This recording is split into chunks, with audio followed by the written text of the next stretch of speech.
sick of them, and they would never tour, so that's what I'm doing now. I'm doing I'm basically a soloist, and I'm getting studio musicians and touring musicians, and I don't really have to worry about somebody's daytime job or whatever.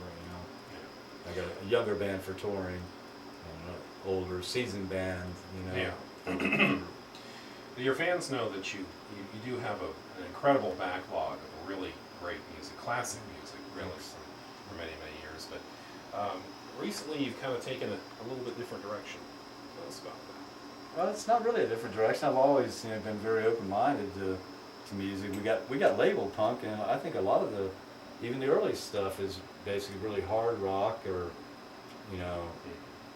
I don't really consider it all. There's punk rock influences, but I don't know. We're all this, we're this big punk rock band, but I've loved God, just so many different artists, and so the new album, the first solo album I did, it's pretty wide open too, and I'm just using, I got the opportunity now, like with Gina. I mean, she's played with all these different orchestras, been all around the world, and she's an older, woman with a big Steinway piano, dresses like Elton John, but she's a really sweet person, and it's really, to me, it's great because I'm learning so much, from playing from people with, jazz background, and, even bluegrass, I mean, I never listened to bluegrass, and now, jamming with these people that are experts, and man, I'm learning a lot from them.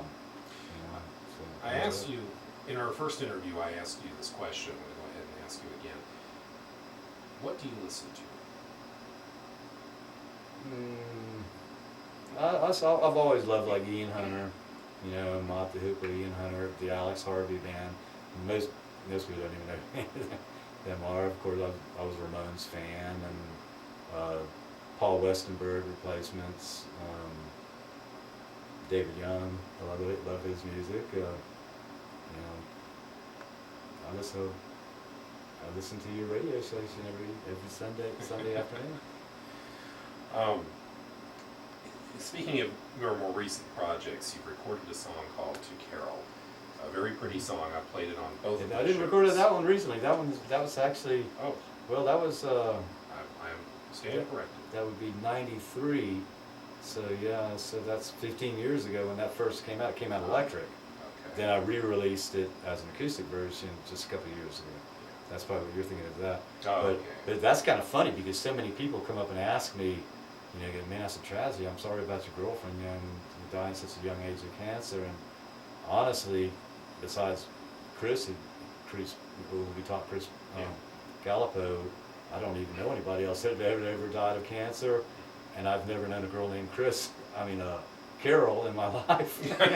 It was just one of those, I wrote it, it sounded good. So it really, there is no real story. It's just, but Peter, man, I'm so sorry about that. Everybody. I almost started crying when I heard that, and I'm like, so it was funny because like for the longest time I wrote the song exactly 10 years ago to this very day, and then after a while Frank would go, man, you've been saying that for at least 10 years, and I'm like, oh, yeah. So I changed it. Well, I wrote the song 20 years ago to the very day, and it's kind of funny because there really never was a Carol, and I think Julie and I were talking the other day. Let's see, there's Carol Burnett and there's Carol O'Connor, and I don't know any real people named Carol. I'm sure I'm sure there's plenty of them out there, This is another story that needs to be put on video. For sure. A certain band, I don't remember the name of the band, you told me about them, who asked if they could borrow your equipment. You remember that? Oh, Gigi Allen. Yes. Oh yeah, tell shit all over everything. Tell us the story about that. Yeah, we're sitting, I think we'd met him first in, I think it's Peoria, Illinois or something, and he was okay then, and so we're in San Francisco, and there's the Covered Wagon Saloon, and we're opening up for Gigi Allen, So he comes back, he's dirty and smelly in his band and stuff, and he's power slamming all this Wesson oil. I'm thinking, what the fuck is this guy doing, and you know, and then he starts drinking some cheap like